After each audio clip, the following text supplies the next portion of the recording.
सबसे बड़ा है रोग, क्या कहेंगे लोग। शेर की 27वीं किस्त इस शेर का मुंह बोलता सबूत है और साथ में अजम्पशंस पे फैसला करने की। शेर और उसकी फैमिली से इंतहाई बड़ी गलती हुई।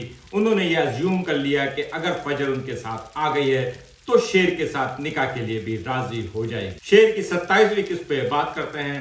अगर आपने अब तक मेरा चैनल सब्सक्राइब नहीं किया है तो प्लीज मेरा चैनल सब्सक्राइब करें और बेल आइकन प्रेस करें।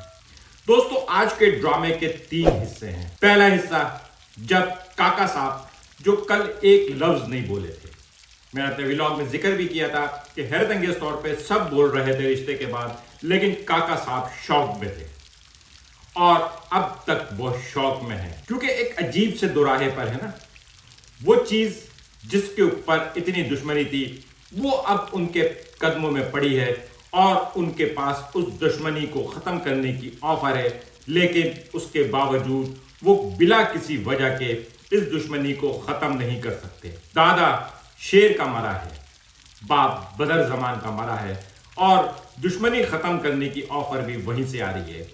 उनकी भागी हुई बेटी इनके घर में है, उसके बावजूद इनके पास उस दुश्मनी को खत्म करने की वजह समझ में नहीं आ रही है और उसकी वजह यह है जो ज़मीन और जायदाद के तनाज़े पे होने वाली दुश्मनियां हैं, इनका कंपनसेशन वो ज़मीन और जायदाद तो हो जाती है, लेकिन उस बीच में जो ह्यूमन लॉस होता है और इसमें ह्यूमन लॉस एक ताज बीबी का है और उसके अलावा जो मुनव्वर सईद की मौत है, यह ह्यूमन लॉस अब इरिवर्सिबल है और यही दुश्मनी का सबसे बड़ा साइड इफेक्ट। इस ड्रामे का दूसरा हिस्सा था वो बरादरी जो लोगों को जीने नहीं देती।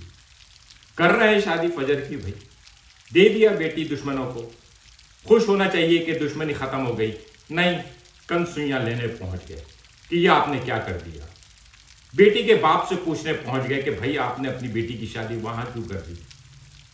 जो कुछ जवाब नबील ने यानी शुजात ने दिया वो अलग, लेकिन ये बरादरी वाले कौन होते हैं आके ये पूछने वाले क्या आपने दुश्मनी क्यों खत्म कर दी। यही वो माशरे का सिस्टम है, यही वो माशरे का मुनाफिकाना चेहरा है जो दुश्मनी खत्म नहीं होने देता, जो लोगों के दर्द को खत्म नहीं होने देता और बल्कि जख्म पे नमक लगाता है, मिर्च छिड़कता है ताकि वो जख्म अगर सूखने लगे तो फिर से ताज़ा हो जाए। इस ड्रामे का तीसरा हिस्से से पहले बीच में इन बिटवीन वो बड़ा पार्ट तो नहीं है, लेकिन जो आहत को मरजान ने बातें सुनाई हैं। वो हुमायूं सईद ने कहा था ना 2 टके की औरत, तो आज मरजान ने अपने शोहर को 2 टके का शोहर साबित कर दिया है। उसी के बाप की जायदाद पे ऐश कर रहे हैं और उसी की बेटी को धमकी लगाते हुए शोहर सिर्फ इस वजह से शोहर नहीं होता कि वो शोहर है, बल्कि शोहर को बहुत सारी जिम्मेदारियां पूरी करनी होती हैं। अगर वो अपनी वो जिम्मेदारियां पूरी ना कर रहे हो बल्कि उल्टा अपने ससुर की जायदाद पे ऐश कर रहा हो और वो अकेला नहीं उसका पूरा खानदान उस जायदाद पे ऐश कर रहा हो,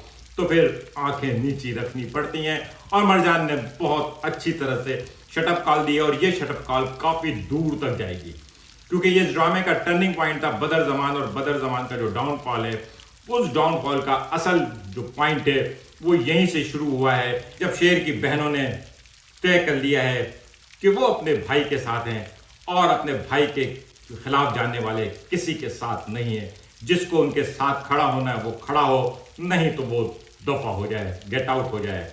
और फिर आखिरी हिस्सा था फजर का जो रेस्पॉन्स था वो बिल्कुल ठीक था। कैसे तस्लीम कर लिया कि अगर उस लड़की के बाप ने गुस्से में उसको निकाल दिया है तो वो पके हुए फल की तरह आपको मिल गई है, आप उसकी जिंदगी का फैसला कर लें। उससे पूछना जरूरी था। उससे पूछे बगैर पूरे रिश्तेदारों में व्हाट्सएप पे दावतनामा भेज दिया, निकाह का तय कर दिया, टाइम भी तय कर दिया, दावत भी चला दी और उससे पूछा नहीं। ये एक ब्लंडर था और ये ब्लंडर इंसानी ज़िंदगी में अक्सर होता है। हमारे एक बॉस थे, उनको बिजनेस के मामले में वो उन्हीं ब्लंडर्स की वजह से तबाह हो गए क्योंकि वो जो भी प्लान बनाते थे उसमें पहले से ही अज्यूम कर लेते थे फलाना इन्वेस्ट कर देगा, फलाना लोन दे देगा, फलाना इतने ऑर्डर ले आएगा और उसमें से कुछ भी नहीं होता था और नुकसान दर नुकसान होता था और यही कुछ हुआ है। इन सब ने यह तय कर लिया था क्योंकि फजर उस वक्त आगे, फजर उस वक्त बेयारो मददगार थी। उसके पास ऑप्शन भी क्या था, उसका बाप उसको धक्के मार रहा था और उस वक्त एक सहारा देने वाला हाथ बड़ा शेर की माँ का और वो उसके साथ चली आई। लेकिन इसका मतलब ये नहीं है कि वो अपनी बाप की नाफरमानी मजीद नाफरमानी करते हुए निकाह ही कर ले। वो निकाह करेगी, शादी करेगी, लेकिन उससे पहले उसको अपने बाप का मनाना ज़रूरी है। یہ اس ڈرامے کا ایک خوبصورت ترین حصہ تھا. اس ڈرامے کی سب سے خوبصورت چیز یہ کہ سب کچھ اوور ہونے کے باوجود یہ ڈرامہ ہماری زمین سے جڑا ہوا ہے. اس کی خوبیاں اور خامیاں ہمارے معاشرے کا حصہ ہیں. اس میں جو کچھ دکھایا جا رہا ہے وہ سب کچھ ہمارے معاشرے کا حصہ ہے. اس کی غلطیاں، اس کی خوبیاں، اس کی نیکیاں، یہ سب کچھ ہمیں نظر آتی ہیں. اور یہی وجہ ہے کہ لوگ اس ڈرامے سے اپنے آپ کو کنیکٹ کر رہے ہیں اور اس وقت ٹاپ پہ جا رہا ہے. فجر کا جو حصہ تھا وہ اس ڈرامے کا ایک پیک تھی، کیونکہ ایک بیٹی کو ایسا ہی ہونا چاہیے. ٹھیک ہے، وہ راضی ہے، اسے شیر سے ہی شادی کرنی ہے، لیکن وہ ایک بار پھر بھاگ کے شادی کرنے کو راضی نہیں ہے. وہ اپنی پہلی غلطی کا مداوع نہیں کر سکی اور اس حال میں پہنچ سکی ہے. وہ ایک اور غلطی نہیں کرنا چاہتی. بیچ میں جو کچھ ہوا ہے وہ اس کی مس انڈرسٹینڈنگ ہے، مس کمیونیکیشن ہے. شاید شجاعت کی توقع زیادہ تھی اور وہ اپنے باپ کو راضی کرنے کے لیے انکار نہیں کر سکی. لیکن بہرحال وہ اپنے باپ سے محبت کرتی ہے، باپ بھی اس سے محبت کرتا ہے. لکھ لیں، جب یہ دونوں باپ بیٹی دوبارہ ایک ہوں گے، اور میرے خیال میں یہ اینڈ جو ہے یہی ہے کہ کاکا صاحب ہی ان دونوں کی شادی کریں گے. اور آخری شٹ اپ کال جو ہے وہ سلمان شاہ کی جانب سے ایشو ہوگی، اور وہ شٹ اپ کال آپ کو پتہ ہے سب سے پہلے جائے گی تاج بی بی تک. اب دیکھتے ہیں یہاں تک ڈرامہ کب پہنچتا ہے، اگلی کس کا انتظار رہے گا. آج کا ولاگ کیسا لگا کمنٹ کر کے بتائیے گا. ملیں گے اگلے کسی ولاگ کے ساتھ. شکریہ.